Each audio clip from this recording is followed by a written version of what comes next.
E no vídeo de hoje eu quero conversar com você a respeito de como se criar um sistema para que as pessoas que trabalham no seu negócio dependam cada vez menos de você, mas que mantenham a qualidade e a confiabilidade dos processos e do resultado final que é esperado, ok? Vamos falar sobre isso hoje e também dos erros que são cometidos muitas vezes nessa hora. E se você ainda não me conhece, eu me chamo Lucas Vercelino e hoje vamos conversar então sobre os erros de tomada de decisão que fazem um dono se tornar excessivamente centralizador e que impedem de ele criar esse sistema que eu estou mencionando aqui. Muitos donos de negócios faz tudo no negócio, eles começam fazendo tudo, sobretudo no mercado digital, que as plataformas permitem que o dono faça o design, que ele faça a copy, que ele faça todas as frentes, e a gente vê, ou em outros mercados também é muito parecido, mercados principalmente dos autônomos, né? O cara faz tudo, ele quem dirige, ele quem conserta alguma coisa no trabalho dele ali, se ele é eletricista, se ele trabalha com revestimento, seja lá o que for, é ele quem faz tudo, né? No negócio. Ele faz as contas, ele faz o planejamento financeiro. No começo, por um tempo, isso é normal e é saudável, porque é uma forma de se construir uma pequena reserva, de trabalhar de forma mais pontual para dar um start no negócio, mas depois de um tempo o dono precisa vencer essa capacidade de centralizar. Eu já falei em detalhes, discuti bastante essa dinâmica, essa resistência a centralizar, que parte da desconfiança das pessoas, uma desconfiança com pessoas. O grande problema que eu vejo que pega muito, só para reforçar aqui antes de a gente falar sobre o sistema, né? Cara, muitos donos de negócios, eles acabam desconfiados de que se eles abrirem muito o jeito que eles trabalham, as regras da empresa, a pessoa vai trabalhar em outro lugar, vai sair, vai abrir a própria empresa. Esse é um grande receio que eu vejo que muitos donos de negócios têm, que infelizmente se ele mantém esse receio, acontece exatamente isso. Ele não percebe que esse receio faz ele ter uma postura mesquinha com conhecimento, com treinamento, e as pessoas ficam por um tempo só. Elas vão ficar ali por um tempo e os talentos, as pessoas que estão querendo crescer também não vão ficar porque elas querem se desenvolver. Muitos donos de negócios não têm essa postura e acabam estagnados, né? Ficam nesse limbo de tudo bem, eu quero crescer, mas eu não quero treinar, não quero capacitar, sou muito centralizador. E aí ele vai precisar sair desse modelo, né, psicológico ali, esse tipo de trabalho que por um tempo faz parte. É um momento de negócio. Ser centralizador por um tempo faz parte, não é um erro. Mas por muito tempo limita o negócio. Daí o dono precisa aceitar. Se ele quer continuar sendo centralizador, ele não vai crescer como ele gostaria, né? Então eu imagino que existam exceções, é claro, mas a regra é essa. Normalmente um dono centralizador não fica muito limitado, vive uma vida muito estressada pelo acúmulo de funções que ficam na cabeça dele ali, por tudo depender, passar por ele. E aí o que acontece? O que ele pode fazer para vencer esse sistema, para vencer essa tendência a centralizar todas as decisões, a ter que fazer tudo do seu jeito, do seu próprio jeito, a fazer as coisas quando ele acaba ele ter pessoas junto com ele que ele pode confiar que vão fazer as coisas tão bem quanto ele ou até melhor que ele. Como que é qual que é o sistema que envolve isso? Qual que é a lógica, né?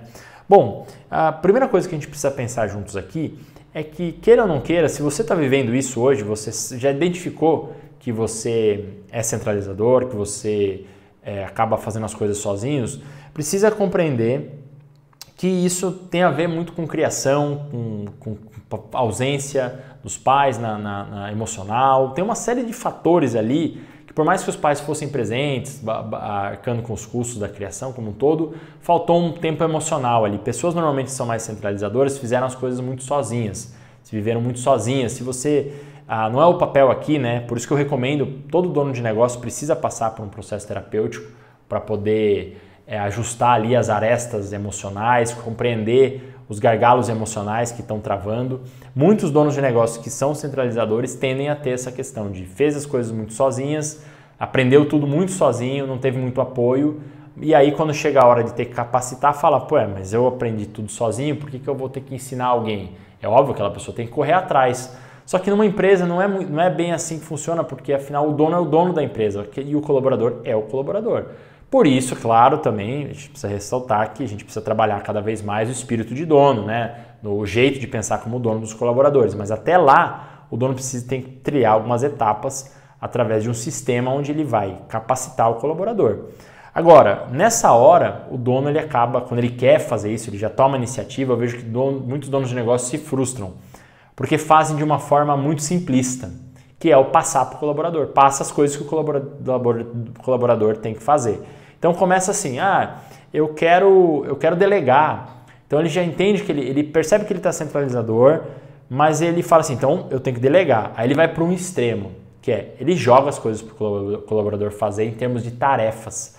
Ele acaba fazendo isso porque é a primeira forma que ele acredita, que é delegar. Só que isso não é suficiente, porque as pessoas precisam de direção, elas precisam de sentido ali para fazer, por que elas estão fazendo aquilo, quais são os critérios.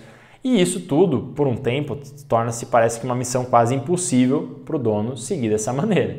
Então ele dá esse primeiro, por não ter um sistema, ele comete esse erro, que ele faz as coisas de forma impulsiva, imediatista, ou seja, ele se reúne uma vez com o colaborador por mês, espera que o colaborador vai fazer as coisas como ele espera. É uma visão limitada, é claro, nesse estágio ele está centralizador, ele vai ter essa visão limitada mesmo do que é desenvolver pessoas. A partir do momento que o dono compreende que, passou um tempo fazendo dessa forma, passa as coisas, as pessoas continuam não fazendo do jeito que ele imagina, o que acontece? A primeira coisa é mandar todo mundo embora, porque ninguém faz tão bem quanto ele, né? Essas são os ciclos comuns ali de como que uma pessoa normal, né? Um empreendedor normal, uma pessoa normal, não é uma pessoa má, é uma pessoa normal lida com a frustração das contratações e das relações de trabalho. Aí o que acontece? Ele manda todo mundo embora, ninguém funciona tão bem contra ele, beleza. Aí o que acontece? Ele contrata de novo, e aí não funciona de novo. Só que nessa segunda contratação ele tomou mais alguns cuidados, normalmente, foi um pouco mais rigoroso, mas ele percebe que ainda não está funcionando. As pessoas não estão trabalhando conforme ele gostaria. E aí ele vê que ele, fala, o que eu preciso fazer? É nesse momento que ele começa a se dar conta. Ele vai procurar ajuda, ele vai procurar perspectiva, normalmente, os donos que são mais abertos, né? E aí ele fala, cara, eu vou precisar ensinar melhor essas pessoas. Já comentei no outro vídeo que a tendência que o dono tem ele vai lá e ele acaba contratando uma pessoa para fazer isso por ele e não funciona, porque essa pessoa vai precisar ser capacitada, mas ele também não está disposto a capacitar. Então, terceirizar a responsabilidade para um gestor de projetos, para acompanhar melhor que ele, não vai acontecer. Ninguém vai fazer uma coisa tão melhor que o dono sem ter sido capacitado, sem estar engajado. É uma coisa de relacionamento pessoal, de criação de elos de trabalho ali. E aí o que acontece? Estamos falando aqui já do dono, que vai agora, então, se ligou, viu que não deu certo de novo, passar as coisas para os colaboradores estão muito tarefeiros, eles acionam o dono para tudo. Aí ele vai começar a perceber que ele vai precisar contratar pessoas, que ele vai precisar capacitar essas pessoas. E aí que entram os primeiros treinamentos, aí o dono ensina, mas ensina faz um treinamento pontual e ainda continua não dando certo. E depois, por fim, entra diante da experiência de anos aqui no mercado digital, com empresas enxutas, eu vou trazer para você um modelo, para você não precisar ficar tendo que fazer isso por tentativa e erro. O dono ele vai precisar ter 3 tipos de acompanhamento com o colaborador. Um deles são as reuniões de acompanhamento para ele acompanhar as tarefas, para ele saber em que pé que estão as coisas. Se eu estou falando para os primeiros colaboradores das áreas, depois ele vai expandir isso para as lideranças fazerem isso, mas é a primeira célula funcional mesmo de uma empresa que tem potencial para crescer, né? Ele vai fazer as reuniões de acompanhamento diariamente, perguntando o que foi feito, o que não foi feito, quais estão sendo os desafios, é coisa rápida para o time, principalmente se o time é remoto, ele fazer o acompanhamento. E aí eu já vejo que muito dono de negócio já fica doido, fala, vou ter que reunir todo dia com o meu time, meu Deus do céu. Vai, mas é de um jeito organizado agora, para que você possa ter o pulso ali dos projetos. São as dailies que a gente chama. As dailies fazem parte da metodologia Scrum, a metodologia validada, não estou inventando a roda aqui não, tá? Estou só resgatando. Eu chamo de reuniões de rotina. Depois o dono também vai precisar fazer as reuniões de roteiros, ou seja, que eu chamo de roteiros também, que é de processos. é quando ele vai ensinar a fazer as coisas, mas é num outro momento. Não adianta querer ter 5 pessoas na sala ali e você ensinando para uma pessoa só e as outras pessoas não tem nada a ver com isso. Designer, tráfego, e cara, você está ensinando o cara a fazer um tráfego ali, ajustar as campanhas e o designer fica lá olhando sem ter o que fazer. Por isso que as reuniões de acompanhamento é para fazer acompanhamento. As reuniões de roteiro são para ensinar. O dono vai estar lá junto com o colaborador. E por fim, ensinando. E depois tem por fim as reuniões de ritual, que eu chamo, que são as reuniões mais de comportamento, que são aquelas para dar necessariamente às vezes dar uma bronca ali, né, com educação é claro, chamar a atenção de um comportamento, de uma postura que não está legal ou de uma performance que ainda não está boa. O que o dono precisa entender é que não dá certo fazer essas 3 coisas ao mesmo tempo. E pela prática eu vi, atendendo donos de negócio que estão nesse estágio, eu vejo que acaba misturando as frequências. E aí quando você tenta ensinar uma coisa e ao mesmo tempo fazer uma conversa de mudança de comportamento, são frequências mentais diferentes. Então não dá certo, o colaborador não aprende e não consegue mudar o comportamento. E também não dá para se acompanhar em grupo ali, porque daí você não consegue acompanhar as atividades, fica muita coisa para uma coisa só. O dono que está começando a escalar, ele gradativamente vai mudando o modelo operacional dele. É isso que precisa ficar claro. Ele sai de fazer as coisas para ensinar a fazer as coisas. Então, a maior parte do tempo dele vai se tornar cada vez mais progressivo e gradativamente, ele vai sair de fazer porque ele está ensinando as pessoas a fazerem. Então vai precisar investir o tempo.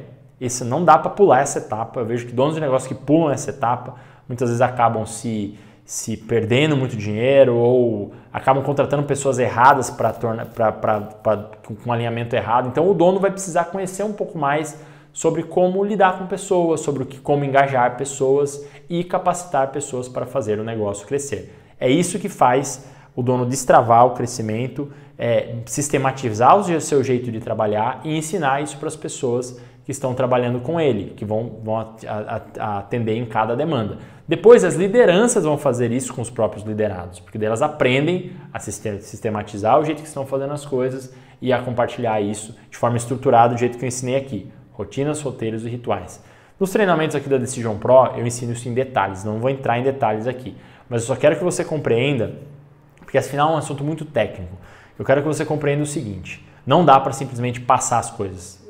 Fazer gestão não é simplesmente passar as coisas para o colaborador, abrir uma chamada ou conversar com ele sem uma estrutura. A reunião precisa ter pauta, precisa ter objetivo, precisa ter claro o escopo de trabalho, e isso tudo de forma progressiva e gradativa, ok? Isso demanda, isso mostra, isso é o rito de passagem de um dono que é o tarefeiro para o dono que ensina e passa a formar pessoas ali para trabalhar junto com ele. De fato, ele vai precisar formar, não tem como fugir disso. A outra escolha é continuar preso o resto da vida no operacional ali, fazendo do próprio jeito, sobrecarregado e limitado. E eu sei que essa não é uma escolha que você quer. Então, precisa ensinar para formar colaboradores e eu já dei uma pista aqui de como que é começar esse trabalho, beleza? Espero que você tenha gostado então desse conteúdo e se você gostou, considere dar o seu like e até nosso próximo vídeo.